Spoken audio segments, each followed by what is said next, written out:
Damn Portland with your 503 skies. Yes, it's true. My name is Mariah Karina and this is the Mariah Karina Show. We're gonna do this as fast as we can because we're trying to catch the light. Terence McKenna says that we live in a syntactical reality, which means that it is actually language that creates what the world is. Every word is a monument to an idea.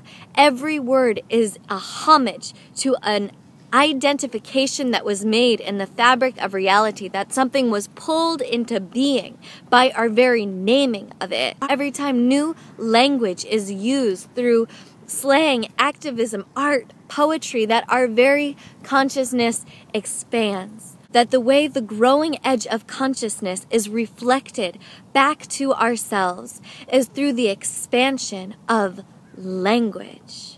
This is why I have a lot of sympathy for activists who spend so much time creating new jargon, because in some core level they understand the importance, even if sometimes they get hung up on the words. New words are first created, it's because consciousness has moved towards necessitating a different meaning.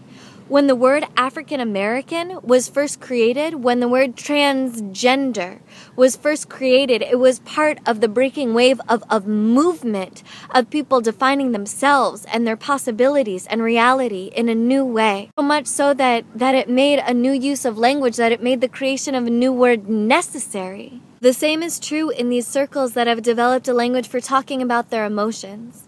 I know for myself it is one of the most glaring lacunas in my education and socialization that I was not taught how to connect with my feelings and given a way of expressing that. And people have put effort and time into constructing languages for us to be able to talk about our emotions in a way that reflects our true cosmology, in a way that reflects our real understanding of ourselves in the universe. And I gotta say that since 2012, I think that this is lending itself more and more to jargon. This is why I am firmly forwarding the thesis that what signifies the death or the inauthenticity of culture is the use of jargon. When we use jargon, it's because we're not actually connected to ourselves in the moment. It's because we're taking the easy way out and communicating paths that our consciousness have walked many times before. Even something like gratitude, which, man oh man, I've gone through periods of my life where I feel such deep and intense gratitude, and at the same time, gratitude can be used as a mask. No, it's presented a really strong challenge, and I'm just so grateful for the opportunity of this challenge. And I was in this circle of people and we were all sharing. Someone was like, I felt like I saw a cobra. And someone else was like, I feel like I'm growing like a carpet. And someone else said, thank you. And as soon as they said thank you, everyone else was like, oh, thank you. And thank you to the musicians who played. And thank you to the people who put it on. Like, gratitude was a barrier that stopped any further authentic communication from happening because people felt like they were just supposed to be grateful after that. But that when this starts becoming just jargon, we start to feel further and further apart from each other. That when I begin to use just jargon, I'm further and further apart from myself and from you. For me, I find myself using language similar to those around me, because I want to be a part of it, because I want to be accepted, I want belonging.